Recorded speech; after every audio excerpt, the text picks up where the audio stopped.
Welcome to CACB aspirants. ഇന്ന് നമ്മൾ discuss ചെയ്യുന്നത് PYQ സീരീസ് 2024-25 തുടർച്ചയായിട്ടുള്ള ക്ലാസ്സാണ്.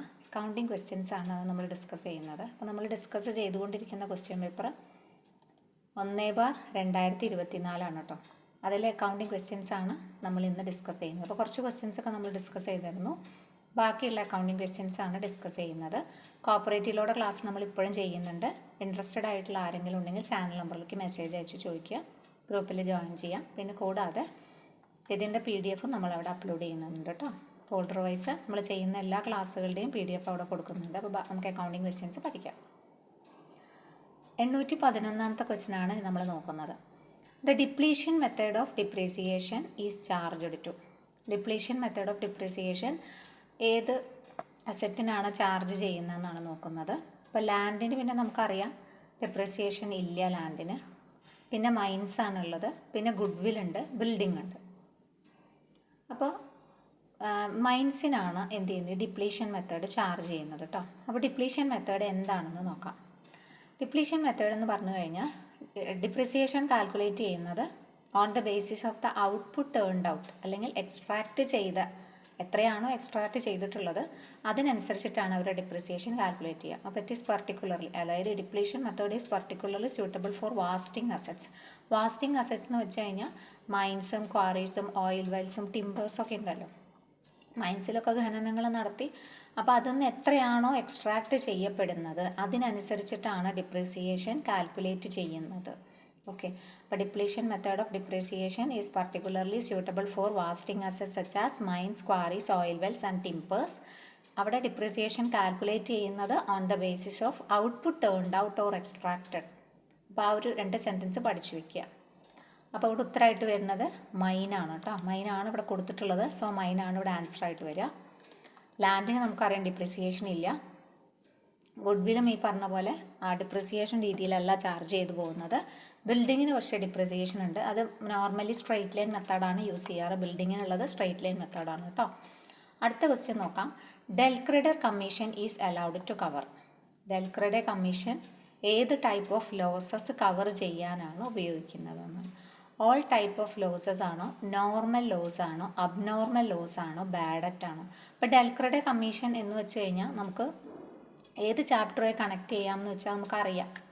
കൺസൈനർ റിലേഷൻഷിപ്പിലുള്ളതാണ്, കൺസൈൻമെൻറ്റിലുള്ളതാണ് ഡെൽക്രെഡർ കമ്മീഷൻ. അവിടെയാണ് കൊടുക്കുന്നത് കേട്ടോ. അപ്പോൾ ഡെൽക്രെഡർ കമ്മീഷൻ കൊടുക്കുന്നത് എന്ത് കവർ ചെയ്യാനാണ്? ബാഡറ്റ് കവർ ചെയ്യാനാണ്. ഓക്കെ, ബാഡറ്റ് കവർ ചെയ്യാനാണ് ഡെൽക്രെഡർ കമ്മീഷൻ പ്രൊവൈഡ് ചെയ്യുന്നത്. അപ്പോൾ ഡെൽക്രെഡർ കമ്മീഷൻ എന്താണെന്ന് പഠിക്കാം. ബാഡറ്റ് കവർ ചെയ്യാനാണെന്ന് ഇപ്പോൾ നമുക്ക് മനസ്സിലായി. അപ്പോൾ del credere commission is a special type of commission given by the consignor to the consignee. ആ ഒരു വാക്കാണ് ഇവിടെ ഇമ്പോർട്ടൻ്റ് കേട്ടോ. ആർക്ക് കൊടുക്കുന്നു എന്നുള്ളത് വളരെ പ്രധാനമാണ്. കാരണം ഇവിടെ കൺസൈൻമെൻറ്റിൽ ആരാണ് ഓണർ എന്ന് വെച്ചാൽ കൺസൈനറാണ്. കൺസൈനറുടെ ഗുഡ്സ് കൺസൈനർ വിൽക്കാൻ വേണ്ടി അല്ലെങ്കിൽ കൺസൈനിക്ക് അയക്കുകയാണ്, അല്ലെങ്കിൽ കൺസൈനിക്ക് കൊടുക്കുകയാണ്. അപ്പോൾ കൺസൈനി ഇവിടെ ഒരു ഏജൻ്റാണ്, ഒരു പാർട്ടിയാണ്, ഏജൻ്റാണ് കേട്ടോ. ഒറിജിനൽ ഓണർ ആര് തന്നെയാണ്? കൺസൈനർ തന്നെയാണ്. ഓണർഷിപ്പ് ഒരിക്കലും ട്രാൻസ്ഫർ ചെയ്ത് കൊടുക്കുന്നില്ല. പകരം എന്ത് മാത്രമേ കൊടുക്കുന്നുള്ളൂ? പൊസഷൻ മാത്രമേ കൊടുക്കുന്നുള്ളൂ. ഇവിടുന്ന് അങ്ങോട്ട് അയക്കുകയാണ്. എന്നിട്ട് കൺസൈനിയാണ് വിൽക്കുന്നത്. കൺസൈനി വിൽക്കുന്നതിൻ്റെ ഫലമായിട്ട് കൺസൈനിക്ക് എന്തായാലും റിസ്ക് ഉണ്ട് അല്ലേ, ലോസസ് ഉണ്ടാവാനുള്ള സാധ്യതയുണ്ട്. അങ്ങനെ അതുമൂലമുള്ള ബാഡറ്റ് കവർ ചെയ്യാൻ വേണ്ടി കൊടുക്കുന്ന കമ്മീഷനാണ് ഡെൽക്രെഡർ കമ്മീഷൻ എന്ന് പറഞ്ഞാൽ. ഓക്കെ, അപ്പോൾ it is a del credere commission is a type of special commission given by the consignor to the consignee. അത് അങ്ങനെ തന്നെ പഠിക്കുക. When commission is given, the consignee undertakes upon himself the risk of any bad debt arising out of the credit. So കാരണം അത് കാരണം, അതായത് commission നൽകുന്നത് കാരണം തന്നെ ആൾക്ക് വരാനിടയുള്ള ബാഡറ്റുകൾ സഹിക്കാൻ എന്ത് ചെയ്യുക, ആൾ ബാധ്യസ്ഥനാണ് അല്ലേ, അത് റിസ്ക് ഏറ്റെടുക്കുകയാണ്. So this del credere commission is in the form of ഒരു ഇൻഷുറൻസ് പ്രീമിയം ഒക്കെ നമ്മൾ എടുക്കുന്ന പോലെ, ബാഡറ്റിനെതിരെ വരുന്ന ഒരു ഇൻഷുറൻസ് പ്രീമിയം നമ്മൾ എടുക്കുന്ന പോലെ ഹെൽപ്പ് ചെയ്യും കൺസൈനീനെ. എന്ത് കൊടുക്കുന്നത് കാരണം? ഈ ഡെൽക്രെഡർ കമ്മീഷൻ കൊടുക്കുന്നത് കാരണം. അപ്പോൾ ഇതേപോലെ വേറൊരു ടൈപ്പ് ഓഫ് കമ്മീഷൻ കൂടി ഉണ്ട് ഈ ഒരു കൺസൈൻമെൻറ്റിൽ കേട്ടോ. അതാണ് ഓവർ റൈഡിങ് കമ്മീഷൻ എന്ന് പറഞ്ഞാൽ. എന്താ അതിൻ്റെ പേര്? Over riding commission. അതും ഇമ്പോർട്ടൻ്റ് തന്നെയാണ് ഓവർ റൈഡിങ് കമ്മീഷൻ. അപ്പോൾ ഓവർ റൈഡിങ് കമ്മീഷൻ എന്താണെന്ന് വെച്ച് കഴിഞ്ഞാൽ അതായത് ഇങ്ങനെ ക്വസ്റ്റ്യൻ, അതായത് ഇങ്ങനെയാണ് ക്വസ്റ്റ്യൻ വരണമെങ്കിൽ which of the following commission is allowed by the consignor to the consignee. കൺസൈനറിനെയാണ് കൺസൈനിക്ക് കൊടുക്കുന്നത് to encourage the consignee for putting up hard work in introducing new product in the market. അതായത് പല പല ടെക്നിക്കിലൂടെ ഈ പ്രോഡക്റ്റിന് പുതിയ മാർക്കറ്റൊക്കെ കണ്ടുപിടിക്കുക, അങ്ങനത്തെ കാര്യങ്ങൾക്കൊക്കെ കൊടുക്കുന്ന ഒന്നും കൂടി ബൂസ്റ്റപ്പ് ചെയ്യാൻ വേണ്ടിയിട്ട് കേട്ടോ കൊടുക്കുന്ന കമ്മീഷൻ. ഇത്രയും കൂടി പിന്നെ മാർക്കറ്റ് പിടിക്കാനും പ്രോഡക്ട്സ് ഇൻട്രൊഡ്യൂസ് ചെയ്യാനും ഒന്ന് ബൂസ്റ്റപ്പ് ചെയ്യാൻ വേണ്ടിയിട്ട് കൊടുക്കുന്ന കമ്മീഷൻ, അല്ലെങ്കിൽ ആളെ ഒന്ന് മോട്ടിവേറ്റ് ചെയ്യാൻ വേണ്ടിയിട്ട് കൊടുക്കുന്നതാണ് ഓവർ റൈഡിങ് കമ്മീഷൻ എന്ന് പറഞ്ഞാൽ. അപ്പോൾ അതും കൂടി ഒന്ന് നോട്ട് ചെയ്ത് വെക്കുക. ഓവർ റൈഡിങ് കമ്മീഷൻ കൊടുക്കുന്നത് കൺസൈനർ ടു ദ കൺസൈനി ആണ് ടു എൻകറേജ്, അത് പ്രത്യേകം നോക്കണം, for putting up hard work in introducing എന്ത് ഒരു പുതിയ പ്രോഡക്റ്റോ അങ്ങനെ എന്തെങ്കിലും ലോഞ്ച് ചെയ്യാനോ, അപ്പോൾ ഒരു മോട്ടിവേഷന് വേണ്ടി കൊടുക്കുന്നതാണ് over riding commission. The consignor to the consignee to encourage the consignee for putting up hard work in introducing new product in the market കേട്ടോ. ഓക്കെ, അപ്പോൾ അത് നോക്കുക. പിന്നെ ഡെൽക്രഡെ കമ്മീഷന് വേറൊരു ടൈപ്പ് ക്വസ്റ്റ്യൻ ചോദിച്ചിട്ടുള്ളത് the commission given by consignor to the consignee for taking additional risk, ഉള്ള റിസ്കിൽ നിന്നും കുറച്ചും കൂടി റിസ്ക് ഏറ്റെടുക്കുന്നു, of recovery of bad debt on account of sales made on credit is known as. Okay, അതിന് പറയുന്നത് ഡെൽക്രഡെ commission എന്ന് തന്നെയാണ്. അപ്പോൾ അത് മനസ്സിലായി എന്ന് വിചാരിക്കുന്നു. ഇവിടെ ഉത്തരമായിട്ട് വരുന്നത് ബാഡ് ഡെറ്റിന് എതിരെ കൊടുക്കുന്നതാണ് ഡെൽക്രഡെ കമ്മീഷൻ. ഒരു മോട്ടിവേഷൻ പോലെ കൊടുക്കുന്നത്, എൻകറേജ്മെൻറ്റിന് കൊടുക്കുന്നത് over riding commission to introduce a new product, അല്ലെങ്കിൽ പുതിയ പ്രോഡക്റ്റ് ലോഞ്ച് ചെയ്യുന്നതുമായി ബന്ധപ്പെട്ട് ഇത്തിരി കൂടി മെച്ചപ്പെട്ട് കിട്ടാൻ വേണ്ടിയിട്ടാണ് ഓവർ റൈഡിങ് കമ്മീഷൻ കൊടുക്കുന്നത്. ഓക്കെ, അപ്പോൾ നമുക്ക് അടുത്ത ക്വസ്റ്റ്യനിലേക്ക് പോവാം. Goods worth ₹1000 given as charity should be credited to dash account എന്ന് ചോദിച്ചാൽ, അതായത് ചാരിറ്റി ആയിട്ട് കൊടുക്കുകയാണ് കേട്ടോ. 1000 രൂപ ഗുഡ്സ് ആണ് കൊടുക്കുന്നത്, കാശല്ല കൊടുക്കുന്നത്, സാധനമാണ് കൊടുക്കുന്നത്. ഓക്കെ, അപ്പോൾ ഇവിടെ സാധനം കൊടുത്താലും ഇപ്പം ചാരിറ്റി ആയിട്ട് സാധനം കൊടുക്കുന്നു, അതുപോലെ തന്നെ ഡ്രോയിങ്സ് ആയിട്ട് നമ്മൾ ഗുഡ്സ് എടുത്തു കൊണ്ടുപോകണം. അപ്പം അങ്ങനെയുണ്ടല്ലോ, ഓണർ വല്ല സാധനങ്ങൾ എടുത്തു കൊണ്ടുപോയില്ലേ. അപ്പോൾ അങ്ങനെയൊക്കെ വരുമ്പോൾ നമ്മൾ ജേണൽ എൻട്രി പഠിച്ചു വെക്കുക കേട്ടോ. ഇവിടെ ചാരിറ്റി അക്കൗണ്ടിനെയാണ് ഡെബിറ്റ് ചെയ്യുന്നത്, പർച്ചേസ് അക്കൗണ്ടിനെ ക്രെഡിറ്റ് ചെയ്യും. കാരണം സ്റ്റോക്ക് പോവുകയാണല്ലോ, പർച്ചേസ് ചെയ്ത സ്റ്റോക്കാണ് പോകുന്നത്. അപ്പോൾ അതുകൊണ്ട് debit the charity account, credit the purchase account. ഇവിടെ ക്രെഡിറ്റ് ചെയ്യേണ്ടത് ഏത് അക്കൗണ്ടാണെന്ന് ചോദിച്ചിട്ടുള്ളത്. അപ്പോൾ നമ്മുടെ ഉത്തരം എന്താ വരിക? പർച്ചേസിനെയാണ് നമ്മളിവിടെ ക്രെഡിറ്റ് ചെയ്യേണ്ടത് കേട്ടോ. പർച്ചേസിനെയാണ് നമ്മളിവിടെ ക്രെഡിറ്റ് ചെയ്യേണ്ടത്. എങ്ങനെയാണ്? Debit the charity account, credit the purchase account കേട്ടോ. Debit the charity account, credit the purchase account. അതുതന്നെയാണ് ഡ്രോയിങ്ങിൽ ഒരാൾ എടുത്തു കൊണ്ടുപോയി എന്ന് വിചാരിക്കുക. ഡ്രോയിങ്, അതായത് ഇപ്പോൾ ഒരു ഓണർ കുറച്ച് സാധനങ്ങൾ withdrawn for personal goods, withdrawn for personal use, അങ്ങനെ ആയാലും ഡ്രോയിങ്സ് അക്കൗണ്ടിനെ ഡെബിറ്റ് ചെയ്തിട്ട് പർച്ചേസ് അക്കൗണ്ടിനെ ക്രെഡിറ്റ് ചെയ്യുക. അവിടെ ഇത് തന്നെയാണ് വരിക കേട്ടോ. ഇവിടെ ചാരിറ്റി അക്കൗണ്ടിനെ ഡെബിറ്റ് ചെയ്തിട്ട് പർച്ചേസ് അക്കൗണ്ടിനെ ക്രെഡിറ്റ് ചെയ്യുക. ആ ഒരു കേസിൽ ഡ്രോയിങ് അക്കൗണ്ടിനെ ഡെബിറ്റ് ചെയ്തിട്ട് പർച്ചേസ് അക്കൗണ്ടിനെ ക്രെഡിറ്റ് ചെയ്യുന്നു കേട്ടോ. ഓക്കെ, നെക്സ്റ്റ് ക്വസ്റ്റ്യൻ നോക്കാം. Good sold to mister X for ₹5,000. അതായത് എക്സിന് ഗുഡ്സ് സോൾഡ് ചെയ്തു 5000-ന്. പാസ്ഡ് ത്രൂ ദ പർച്ചേസ് ബുക്കിലാണ് കാണിച്ചത്. Rectification of this error will result in. ഈ ഒരു റെക്ടിഫിക്കേഷൻ്റെ എറർ പാസ്സാക്കി കഴിഞ്ഞാൽ അത് എന്തിനെയാണ് ബാധിക്കുക, എന്തിലാണ് മാറ്റം കൊണ്ടുവരിക എന്നാണ് ചോദിച്ചിട്ടുള്ളത് കേട്ടോ. അപ്പോൾ നമുക്ക് ആദ്യം ജേണൽ എൻട്രി അറിയണം. അപ്പോൾ good sold to mister X ആണ്. അപ്പോൾ ശരിക്കും X account letter to sales അക്കൗണ്ടാണ് വരേണ്ടത്, പക്ഷേ അവർ പർച്ചേസിലാണ് കൊടുത്തിട്ടുള്ളത് കേട്ടോ. അപ്പോൾ അതുകൊണ്ട് തന്നെ ഒറിജിനൽ എറർ ശരിക്കും ഉണ്ടായത് ഗ്രോസ് പ്രോഫിറ്റിനെ അണ്ടർസ്റ്റേറ്റ് ചെയ്ത് കാണിക്കുകയാണ് ചെയ്തത്. ഓക്കെ, ഒറിജിനൽ എറർ ഉണ്ടായപ്പം ഗ്രോസ് പ്രോഫിറ്റിനെ എന്ത് കാണിച്ചു? കുറച്ചാണ് കാണിച്ചിട്ടുള്ളത്. ഓക്കെ, കുറയ്ക്കുകയാണ് ചെയ്യുക അങ്ങനെ കാണിക്കുമ്പോൾ. അപ്പോൾ അതുകൊണ്ട് ഈ റെക്ടിഫിക്കേഷൻ നടത്തുമ്പോൾ നമ്മൾ അതിനെതിരായിട്ടുള്ള എൻട്രിയാണ് എഴുതുക. ഓക്കെ, റെക്ടിഫിക്കേഷൻ നടത്തുമ്പോൾ നമ്മൾ അതിനെതിരായിട്ടുള്ള എൻട്രി എഴുതുമ്പം എന്ത് ചെയ്യും? ഗ്രോസ് പ്രോഫിറ്റ് ഇപ്പം നമ്മൾ കുറച്ചാണല്ലോ കാണിച്ചിട്ടുള്ളത്, ഇപ്പോൾ കാണിച്ചിട്ടുള്ളത് കുറച്ചാണ്, അതായത് അണ്ടർസ്റ്റേറ്റഡ് ഗ്രോസ് പ്രോഫിറ്റാണ് കാണിച്ചിട്ടുള്ളത്. അപ്പോൾ റെക്ടിഫിക്കേഷൻ പാസ്സാക്കുമ്പം ഗ്രോസ് പ്രോഫിറ്റ് എന്ത് ചെയ്യും? നോർമലി ഇൻക്രീസ് ചെയ്യും കേട്ടോ. ഓക്കെ, ഇപ്പോൾ ഗ്രോസ് പ്രോഫിറ്റ് കുറഞ്ഞാണ്, ഇപ്പോൾ കുറച്ചിട്ടാണല്ലോ അണ്ടർസ്റ്റേറ്റ് ആണ് കാണിച്ചിട്ടുള്ളത്. അപ്പോൾ ഇത് നോർമലി എന്ത് ചെയ്യും? റെക്ടിഫിക്കേഷൻ നടത്തുമ്പം ഇൻക്രീസ് ആവും. അപ്പോൾ അതുകൊണ്ട് തന്നെ ഇൻക്രീസ് ഇൻ ഗ്രോസ് പ്രോഫിറ്റാണ് അവിടെ വരിക. ഗ്രോസ് പ്രോഫിറ്റിൽ വർധനവ് കാണപ്പെടും. ശരിക്കും വർധനവ് വേണ്ടതാണ്, പക്ഷേ ഇവർ റോങ് എൻട്രി ചെയ്യുക കാരണം കുറഞ്ഞാണ് കാണപ്പെടുന്നത്. അപ്പോൾ റെക്ടിഫിക്കേഷൻ കൊടുക്കുമ്പോൾ അത് റെഡിയാവും. അപ്പോൾ ഗ്രോസ് പ്രോഫിറ്റ് ഇൻക്രീസ് ചെയ്ത് കാണപ്പെടും. ഓക്കെ.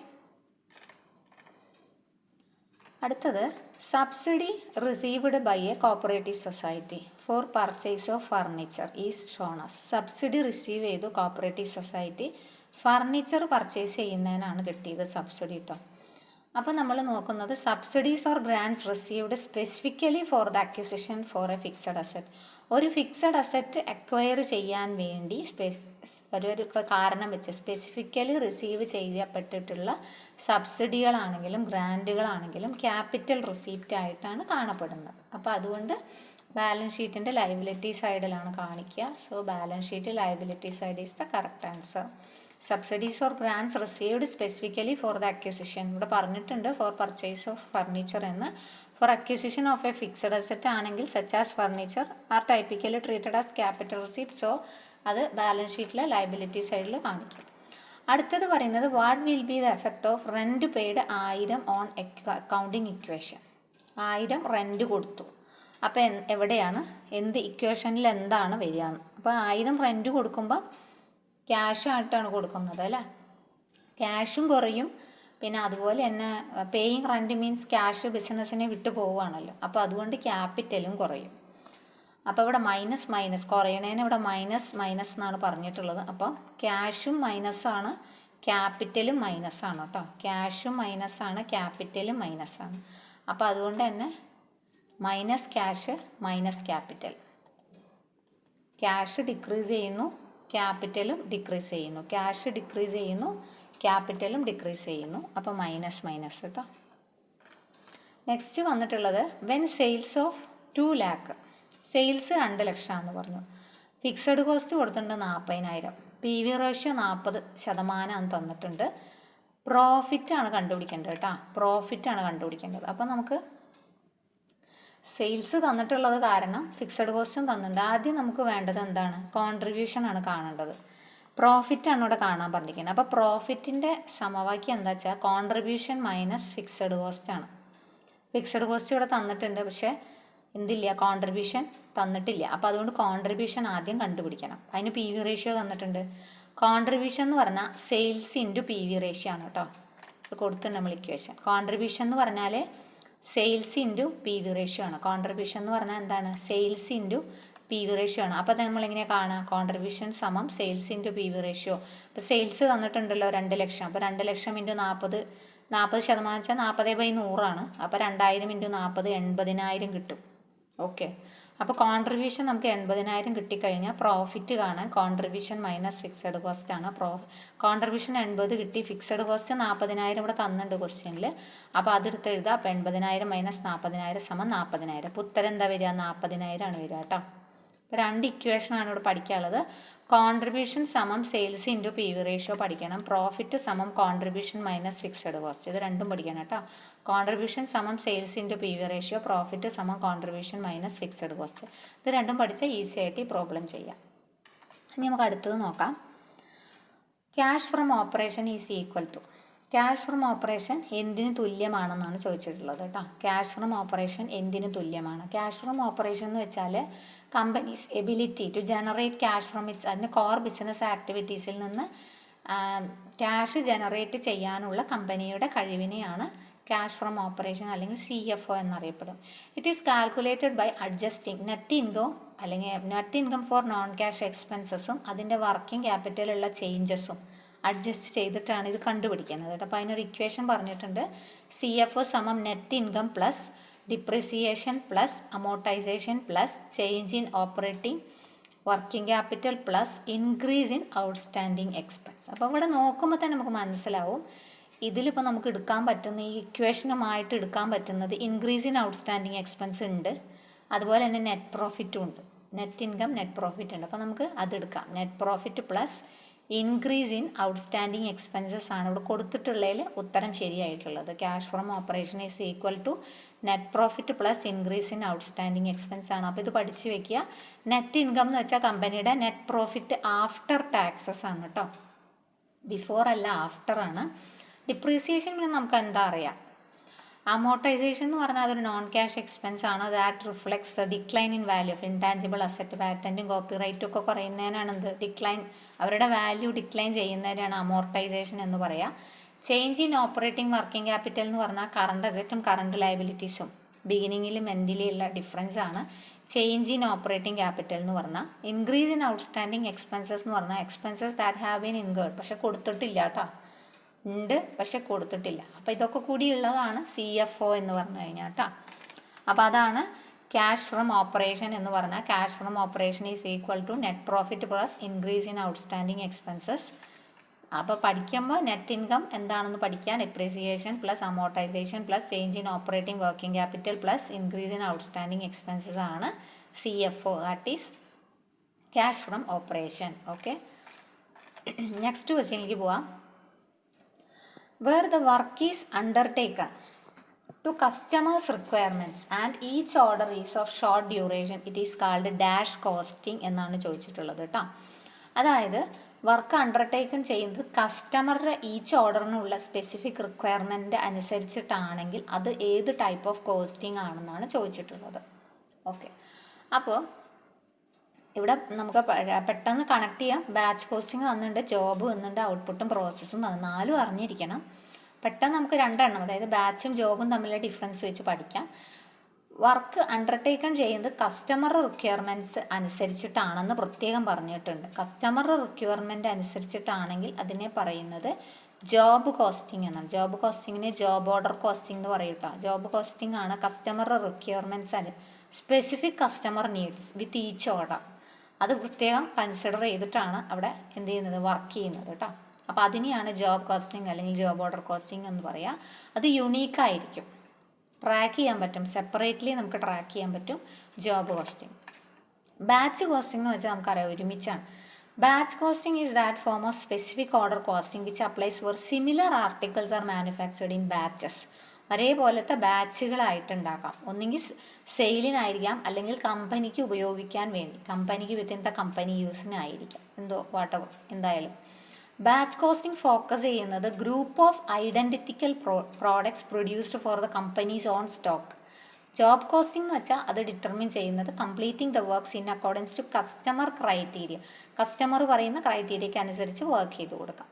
അപ്പോൾ ബാച്ച് കോസ്റ്റിങ്ങിൻ്റെ എക്സാമ്പിൾ പറയുകയാണെങ്കിൽ ഫാർമസ്യൂട്ടിക്കൽസ് എക്സാമ്പിളാണ്. പിന്നെ കോംപ്ലിക്കേറ്റഡ് പ്രോഡക്ട്സ്, പാർട്സ്, ഓട്ടോമൊബൈൽസും സ്കൂട്ടേഴ്സും കമ്പ്യൂട്ടേഴ്സും വാച്ചസും ഒക്കെ ഒരേപോലെ ബാച്ചായിട്ടാണ് നോക്കുന്നത്.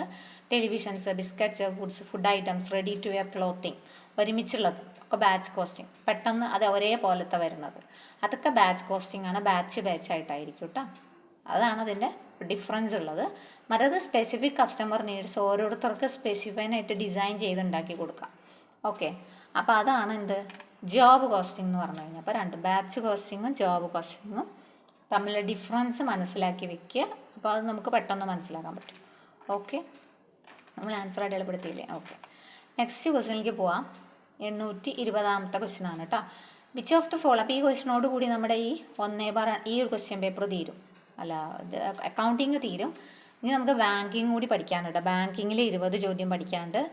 Okay, which of the following statements is കറക്റ്റായ സ്റ്റേറ്റ്മെൻറ്റ് ഏതാണെന്നാണ് ചോദിച്ചിട്ടുള്ളത് കേട്ടോ. Consignee will pass journal entry in his book on receipt of goods സ്വീകരിച്ച് കഴിഞ്ഞാൽ കൺസൈൻമെൻറ്റിൻ്റെ ക്വസ്റ്റ്യനാണ് വീണ്ടും വന്നത്. ഒരു ക്വസ്റ്റ്യൻ നമ്മൾ ഈ ക്വസ്റ്റ്യൻ പേപ്പറിൽ തന്നെ കണ്ടു. 2ാമത്തെ ക്വസ്റ്റ്യൻ പേപ്പറാണ്. അപ്പോൾ കൺസൈൻമെൻറ്റിൻ്റെ ഇമ്പോർട്ടൻസ് നിങ്ങൾക്ക് മനസ്സിലായിട്ടുണ്ടാവും എന്ന് വിചാരിക്കുന്നു. ഇപ്പം ഗുഡ്സ് റിസീപ്റ്റ് ചെയ്ത് കഴിഞ്ഞാൽ കൺസൈനി ജേർണൽ എൻട്രി പാസ്സാക്കും എന്നാണ് പറഞ്ഞിട്ടുള്ളത്. ജേർണൽ എൻട്രി എഴുതും എന്നാണ് പറഞ്ഞത്. ഇൻ ഹിസ് ബുക്ക്, ആളുടെ ബുക്കിൽ കേട്ടോ. അത് കറക്റ്റാണോ, ശരിയാണോ, ശരിയല്ലേ? അതേപോലെ അപ്പം ശരിയാണോ ശരിയല്ലേ എന്ന് വെച്ചപ്പോൾ തന്നെ പറയാം ശരിയല്ല. Okay, consignee will not pass journal entry in his books on receipt of goods കിട്ടിക്കഴിഞ്ഞാൽ കൺസൈനി ഒരിക്കലും സ്വന്തം ബുക്കിൽ എന്തില്ല, ഇത് എൻട്രി ചെയ്യുന്നില്ല. ഓക്കെ, ആളുടെ ഗുഡ്സ് അല്ല അത്, ആണോ? അല്ല. നെക്സ്റ്റ് വന്നിട്ടുള്ളത് consignee will not pass journal entry in his book on receipt of goods. അതാണ് ശരിയായത്. Consignee will not pass, consignee pass ചെയ്യുന്നില്ല ജേർണൽ എൻട്രി ഗുഡ്സ് സ്വീകരിച്ച പാടെ.